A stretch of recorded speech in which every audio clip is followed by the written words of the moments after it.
Rarely have we seen a takedown of a league commissioner as calmly or efficiently delivered. The fact that it came from Nafisa Collier, one of the league's best players and most respected voices, only amplified its... Scott Van Pelt just completely dismantled WNBA Commissioner Cathy Engelbert on live television. And honestly, it wasn't even close. On ESPN, Van Pelt didn't yell. He didn't get dramatic. He just calmly and surgically tore apart her leadership. It was one of those moments where you could literally feel the tension through the screen. Every word he said hit like a precise strike, exposing how disconnected Engelbert has become from the players and the fans. What made it even more powerful was how effortless he made it look. SVP just walked through the facts, calmly, logically, and with complete control. And by the end, there was no doubt who came out on top. When someone with his level of credibility and influence goes after you like that, it's not just criticism, it's a public reckoning. People across social media started asking the same question. Has Cathy Engelbert's time finally run out? Because when the face of ESPN calls out your leadership in front of millions, it's not a debate anymore. It's a message. The response from WNBA Commissioner Cathy Engelbert came in the form of a statement, which is itself a statement, but not one Engelbert should aspire to make. When a star player says directly, "We have the worst leadership in the world, and you are the leader," your response that you're disheartened, that your perspectives differ, makes me wonder if you heard what Fee said. Because it's not differing perspectives. It was a direct call for your job.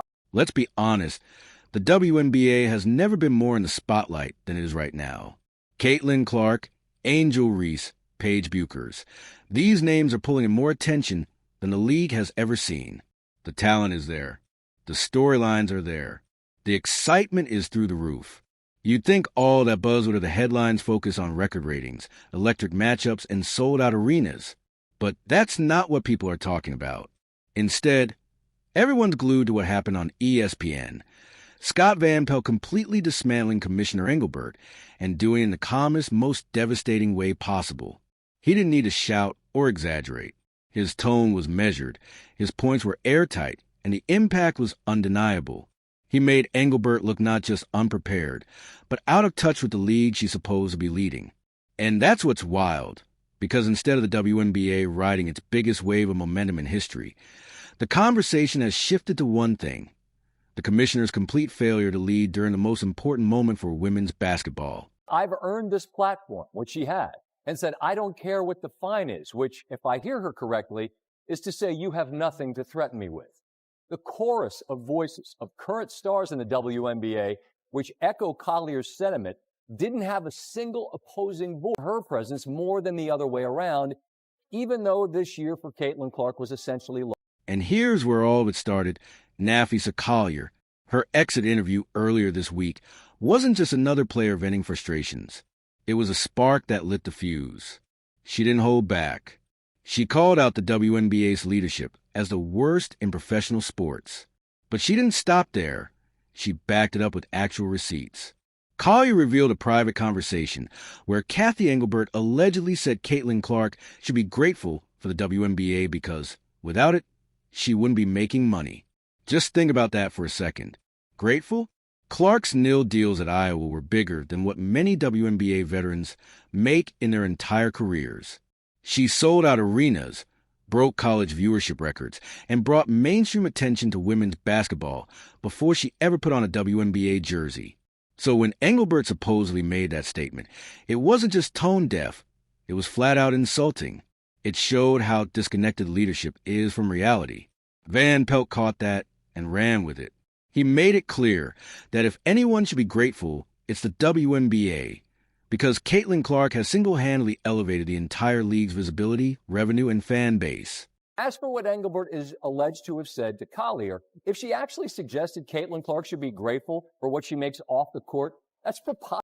Van Pelt went straight for the core truth. Caitlin Clark is not being carried by the WNBA. She's the one carrying it.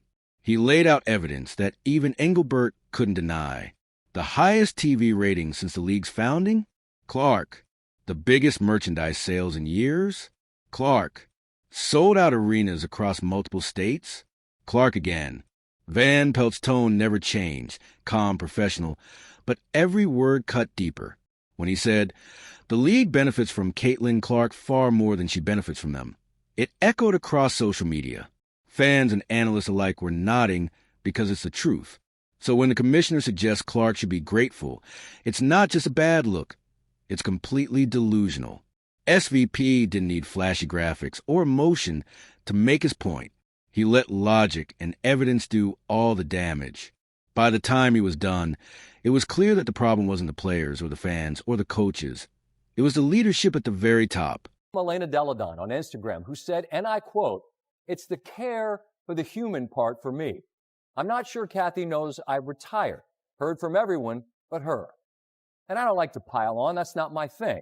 But when a player is beloved, respected, and decorated as Deladon retires as a multiple MVP, league champion, 7-time All-Star, and member of the W25, which celebrated the top 25 players in the league's first 25 years, you throw that woman a parade." Then Van Pelt shifted gears and brought up Elena Deladon, one of the most respected athletes the WNBA has ever produced. A 2-time MVP, a champion, and one of the 25 greatest players in league history. And yet, when she retired, she heard from everyone except Cathy Engelbert. Not a text, not a call, nothing. Van Pelt didn't let that slide. He called it what it was, negligence. A total lack of basic human decency. When one of your all-time greats retires and you can't even acknowledge her, that says everything about your priorities. Instead of showing respect or gratitude, Engelbert put out a sterile, generic statement about being disheartened. Van Pelt broke that down too. This isn't about different perspectives or miscommunication. This is about a commissioner who simply doesn't connect with the people she's supposed to lead. Leadership is about relationships, and Engelbert's failure to show even the smallest gesture of appreciation proved Van Pelt's entire point. The WNBA's biggest problem isn't its players, it's its leadership. Sportico franchise valuations have soared.